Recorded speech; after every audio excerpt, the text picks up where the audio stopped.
नमस्कार, स्वागत, सत्कार, बेहद आभार दोस्तों। मैं हूं आपका दोस्त नीरज शर्मा। अभी नगर निगम क्षेत्र की एक खूबसूरत कॉलोनी के अंदर उपस्थित हुई। इसको एक चंडीगढ़ बनाने की बात कर रहे हैं इस नगर निगम क्षेत्र को। उस ओर दिखाइए क्या स्थिति है इस गली के अंदर, दूसरी गली के अंदर दिखाइए सामने क्या स्थिति है, मेरे पीछे आप देख लीजिए क्या स्थिति है।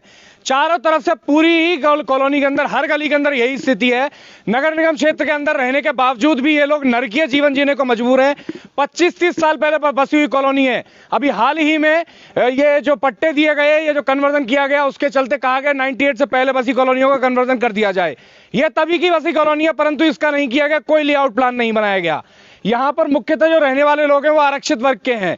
मेरे को यह समझ में नहीं आता कि राजनीतिक पार्टियां जब प्रचार करती हैं, अब वोट मांगने जाती हैं, तो जो आरक्षित वर्ग है, जो बहुजन समाज है, वो इनके मेमोरेंडम में रहता है, इनके घोषणा पत्र के अंदर रहता है, चुनाव प्रचार में रहता है, भाषणों में रहता है, लेकिन विकास में जमीन पर क्यों दिखाई नहीं देता? उसकी जीवन में जो बदलाव होना चाहिए, जिस तरह के बातें, जिस तरह की परिकल्पनाएं ये लोग दिखाते हैं, इसलिए जिस तरह के सपने दिखाते हैं वोट मांगते समय, यहाँ के लोग लगातार वोट दे रहे हैं, लगातार वार्ड पंच चुन रहे हैं, प्रधानमंत्री चुनवा रहे हैं, सांसद चुन के, विधायक चुन रहे हैं, राजस्थान की और अपने क्षेत्र की सरकारें चुन रहे हैं, परंतु बावजूद इसके इन तक विकास नहीं पहुंच पा रहा है। क्या कारण है उसका इन लोगों से जानते हैं, क्यों इन लोगों के क्षेत्र के अंदर रोड नहीं बन पा रहे हैं। भाई साहब नाम बताओ अपना सबसे पहले। मेरा नाम प्रीतम सिंह है साहब। कब की बसी हुई कॉलोनी है तुम्हारी है? 25 साल हो गए साहब। अच्छा, तो यहाँ से तुम क्या चुन रहे हो? वार्ड पार्षद ही चुना जा रहा है, क्या है? वार्ड पंच चुने जाते हैं। हर पार्षद जब चुन रहे हो हर बार, तो यहाँ सड़कें क्यों नहीं बन पा रही हैं? पता ही नहीं साहब, ये वोट तो ले जाते हैं और कोई उन्नति नहीं कर रहे, ना रास्ता बना रहे, ना कुछ भी बना रहे। ये 8 महीने आते हैं और रोजाना और देख जाते हैं कि रास्ता सूखा है कि नहीं सूखा है। आज आ रही है, आज डाल रहे हैं आरसीसी, कल डाल रहे हैं। उनको मतलब जाके 10 साल हो गई, बेकाते रहते हैं लोगों को। अच्छा, रोड कोई नहीं बना के दे रहा है? कोई भी नहीं बना के दे रहा है। वो बाबूजी कहाँ गए? तुम टिर्री वाली जो कहानी बता रहे थे, मुझे बड़ी मेस्मराइजिंग कहानी लगी। साथियों आप सभी सुनिएगा, इन्होंने फाइनेंस पे जो ई रिक्शा होता है, टिर्री गाड़ी जिसको बोलते हैं, वो खरीदी, फाइनेंस पे खरीदी, किस्तों पे। अब जैसे जैसे पैसा जोड़ के अब किस्तें उसकी भरनी थी, उससे पैसा कमाना था, फिर उसकी किस्तें भरनी थी, परंतु ये गाड़ी को घर से बाहर नहीं निकाल पा रहे हैं। क्या कारण है बाबूजी? अब 20 दिन हो गए और 2-3 महीने चौमासे में खड़ा रहा मैं ऐसे ही, और 8 महीने मतलब जो खड़े खड़े हो गए मेरे को गाड़ी को। किसने नहीं है, भर रहे हो आप? घर से भरता हूँ, इधर उधर से भरता हूँ, ले दे के भरता हूँ। गाड़ी कैसे घर से बाहर नहीं निकल पा रही? बिल्कुल गाड़ी निकलने लायक भी रास्ता नहीं है। खच्चे के लिए नहीं निकलती है साहब, खच्चे की वजह से? हाँ जी। अच्छा, तो आप लोग जब पार्षद वगैरह से, अपने क्षेत्र के नेताओं से, विधायकों से वोट मांगने तुम्हारे यहाँ आ रहे हैं, तो उनसे शिकायत कर रहे हो, तो फिर अगर आप आ गया हो, आगे नाम बताओ सबसे पहले। अब के हमको वोट दे दो, अब के तुम्हारा रास्ता बन जाएगा, अलाउट कर देंगे, ये कर देंगे, कुछ नहीं कर पाते हैं। हम हमको बालेबाजी देते हैं, नशेबाजन को दारू पिला जाते हैं, पैसे वालों को पैसा दे जाते हैं, लेकिन हम बार जो वोट देते हैं उनके लिए कोई सुनवाई नहीं है। हमको 12 मास दुख पाना पड़ता है इसमें। जब पूरी गलियों की स्थिति ऐसी हो रखी है, सबरी गलियों की साहब 8 महीना हो गए, हमारी मोटरसाइकिल घर पर खड़ी रह गई। मिस्त्रियों को पैसा देना पड़ रहा है हमको बनवाने के लिए, कि भाई चार्ज ही ना आ रही तो ये वो नहीं हो रहा है, बैटरी डलवानी पड़ेगी। क्यों 8 महीना हो गए साहब उन गाड़ियों को खड़े खड़े। हमको काम धंधे हमारे चलते रहते नहीं है कभी भी। चप्पलन हमारी बहू बेटी, बहन बेटी जो भी है, कोई रिश्तेदार आता है, चप्पलन में साड़ी धोती ऊपर करके आती है, सैंडल हाथ में लेके आती है। 8 महीने हो गए हमको दुख पाते पाते, कोई सुनवाई नहीं कर रहा है हमारी।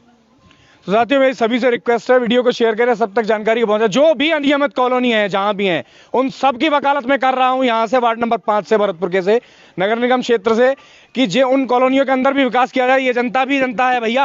अब देखो ऊपर एक चीज दिखाओ जो मुझे सबसे ज्यादा टीज करती है, वो चीज, ये जो लाइट आप जलती हुई देख रहे हैं इसके ऊपर, ये वो लाइट है जिसका अर्बन सेस के नाम से आप सभी साथी पैसा भर रहे हैं।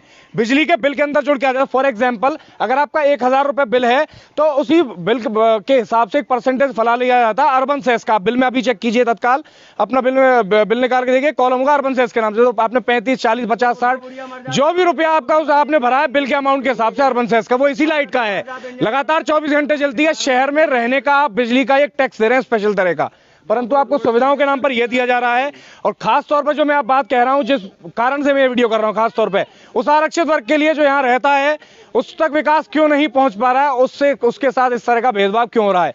वोटें, राजनीति, सरकारें सिर्फ उसी के नाम पर बदलती है, उसी वर्ग के नाम पर बदलती है, परंतु विकास उसका नहीं किया जा रहा है। वीडियो को शेयर करें, सब तक जानकारी को पहुंचाएं। अंत में कोई साथी अपनी कोई बात जोड़ना चाहता है?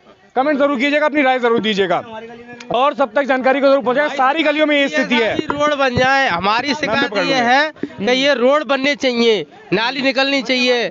कुल मिला के यहाँ पे जो ये रोड खराब पड़े हैं इनको सुधरवाना जरूरी है।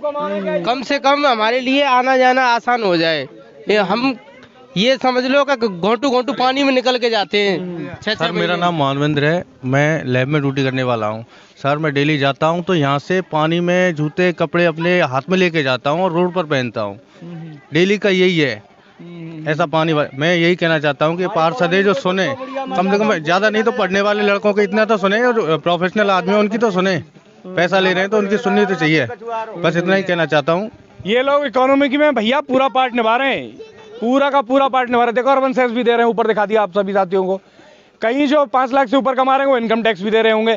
तमाम तरह के टैक्स आप दे ही रहे हैं। कहते हैं अंग्रेजी सरकार थी तब हिंदुस्तान में करीब 14 तरह का टैक्स था। अभी आप विश्वास मानिए, आप जो भारत सरकार है, हिंदुस्तान की सरकार है, अपने लोगों की सरकार है, उसको करीब 111 तरह का टैक्स दे रहे हैं हम लोग, डिफरेंट मोड्स के अंदर। जो कई तो दिखते हैं, कई अनविजिबल टैक्स हैं जो इस तरह के दिख भी नहीं रहे हैं, जो आप पे कर रहे हैं किसी भी कैटेगरी में होने के बावजूद।